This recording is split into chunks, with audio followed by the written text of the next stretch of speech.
il y a ton conditionnement qui fait que t'es pas prêt et t'as peur du truc, tu vois une montagne. Alors, c'est-à-dire que souvent tu vas avoir par exemple des phobies administratives.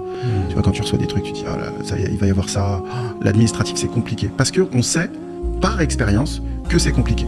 Mais si tu rentres dans ce monde, dans ce moule de c'est compliqué, ton énergie elle change, tu deviens quelqu'un de flemmard entre guillemets et tu vois à travers ça et bah du coup le monde va te refléter qui tu es et du coup si t'as mis des lunettes de flemmard bah tu vas voir que ça va être super chiant et ça va être compliqué à faire. Donc c'est ton état d'esprit dans lequel tu rentres dans le game qui va faire que ça va être beaucoup plus simple ou pas. Donc il y a ça, si tu fais ça tu vas perdre ça, tu vas commencer à créer plein d'excuses parce que la clarté dans ton inconscient, dans ton subconscient n'existe pas.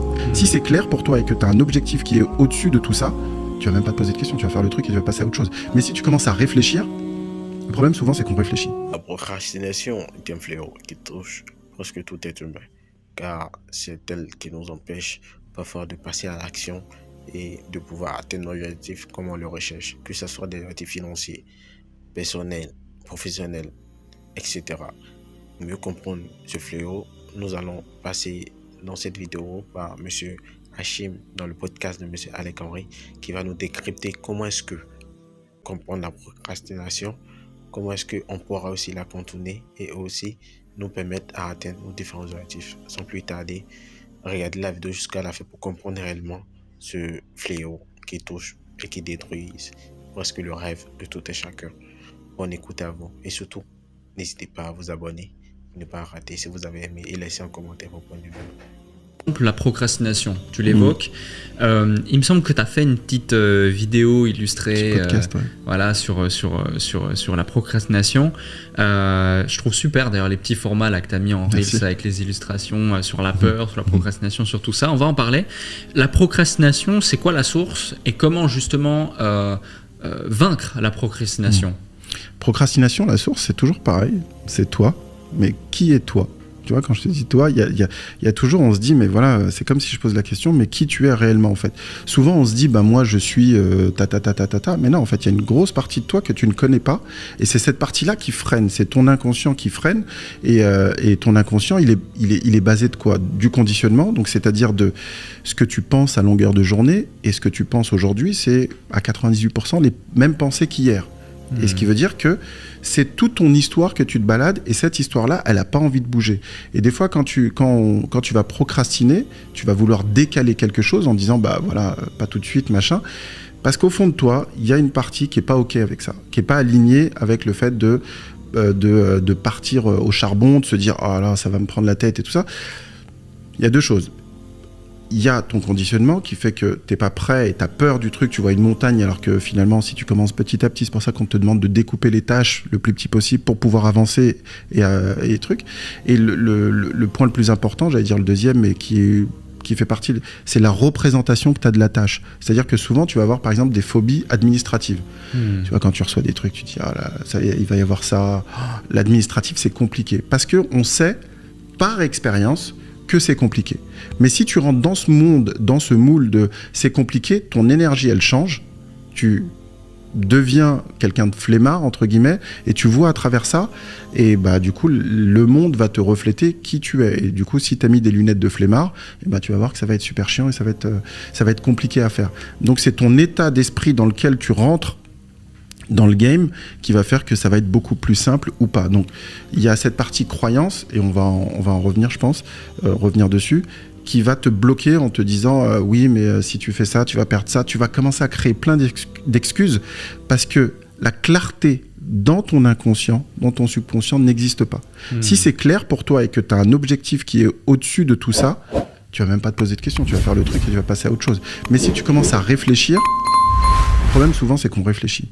Alors c'est bizarre ce que je dis, mais on réfléchit trop. Ouais. Overthinking. C'est ça. Le problème, ça, c'est mon cas des fois quand même. Hein. Quand tu réfléchis, tu verras que tu n'avances pas. Ouais. Tu réfléchis parce que, quand je dis l'être humain réfléchit, c'est bien, tu vois. Et moi, j'ai cette théorie j'allais dire, du commandant et du soldat. C'est-à-dire que, tu vois, ta semaine, ton mois, ton année, il doit être fait de la même manière. C'est-à-dire qu'il y a un moment dans lequel tu as le droit de réfléchir.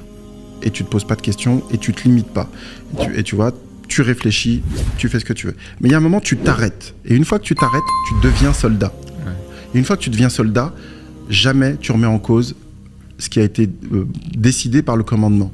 Et c'est ce qu'on te dit en hiérarchie, tu vois, depuis, j'allais dire, que ça soit militaire, depuis la nuit des temps, en fait, on te dit à l'armée, tu révoques jamais ce que t'a dit ton supérieur, tu vois. Ouais. Pourquoi ? Parce qu'on t'interdit de réfléchir. Parce qu'on a réfléchi pour toi, et à partir de là, bah, t'exécutes. T'exécutes. Une fois que tu sors de ce mode-là, là, t'as le droit de faire le bilan, de regarder et de te reposer des questions et tout ça. Tu peux pas être en haut et en bas en même temps. Soit t'as des personnes qui le font, ou soit à l'intérieur de toi, il y a des moments où tu dis, bah là, je suis le commandant. Ok. Donc je fais la planification, je regarde les schémas, tout ça, Ok, ça c'est mon plan, boum. Je verrouille, et à partir de là, je change de casquette, je suis un soldat. Je parle avec personne, je suis un robot, j'exécute. Et si jamais tu as une pensée qui arrive, oui, mais machin, ton plan il va sauter. Et l'objectif, c'est que tu deviennes un soldat et tu deviennes un robot. Alors oui, ça fait bizarre de dire que tu es un robot, mais tu es un robot parce que tu dois exécuter ce que toi-même, sur quoi tu t'es engagé. Et souvent, quand on parle de confiance, les gens qui perdent leur confiance, parce que je considère qu'on a tous confiance en nous, c'est un moment où on le perd, c'est des gens qui ne vont pas au bout de leurs engagements. C'est-à-dire que si tu commences à te mentir à toi-même et tu ne vas pas au bout de l'exercice, tu commences à foutre le boxon en fait dans tes plans, et au bout d'un moment, ton cerveau, ton inconscient, il te dit ouais, de toute façon tu dis ça mais tu vas pas le faire, donc autant pas le faire, tu vois. Donc il faut que tu aies une rigueur, et c'est pour ça que la discipline elle est juste obligatoire. Tu peux pas faire sans discipline, et qui dit discipline dit contrainte, et qui dit contrainte, absence d'émotion. C'est-à-dire que mes émotions, je les mets de côté. Pourquoi ? Parce que si mon émotion elle arrive, elle va m'emmener une pensée. Cette pensée elle va me dire oui, etc. Oh, je me sens pas bien, nanana, c'est mort. Ouais. Mais on va peut-être en revenir après, mais tu sais, je pense que c'est aussi une histoire de croyance, parce que moi par exemple, discipline n'égale pas contrainte. Oui. Moi la discipline ça me stimule. Oui. Plus j'ai besoin de discipline, plus j'ai besoin de rigueur. Oui, parce que tu vois l'objectif qu'il y a derrière. Tu sais ce que t'as. En fait, tu as entraîné ton cerveau dans la discipline, tu as attaché le résultat à la discipline, donc tu as une émotion qui est positive, quand je dis positive, qui est agréable, et du coup, tu sais que quand il y a discipline, ouais, je sais que ça marche. Tu as fait ce lien. Ce que n'ont pas fait, j'allais dire 95% des gens, où on leur dit discipline égale contrainte, parce que à l'école, malheureusement, quand on te disait il faut que tu sois discipliné, bouge pas, reste assis, etc., c'est tout de suite un blocage. Alors que toi, tu as compris que c'est la discipline qui t'emmène là où tu es. Donc tu as fait une association qui est tout à fait bénéfique, et tu as créé des croyances qui sont ressourçantes pour toi. Là où d'autres vont se dire discipline, ça veut dire que je perds ma liberté. Alors que si tu vas plus loin, c'est parce que tu as de la discipline que tu es libre. Ok, ouais. Donc pour la procrastination, ce que tu évoques, si on résume, c'est décomposer tes objectifs en petits objectifs pour que ça devienne plus atteignable. Avoir la casquette de ok, je peux penser, je peux planifier, commandant, tac, je vais faire comme ça, mais ensuite changer de casquette, là t'es un soldat et t'exécutes, tu te poses plus de questions et t'avances, et puis surtout faire preuve de discipline et de rigueur.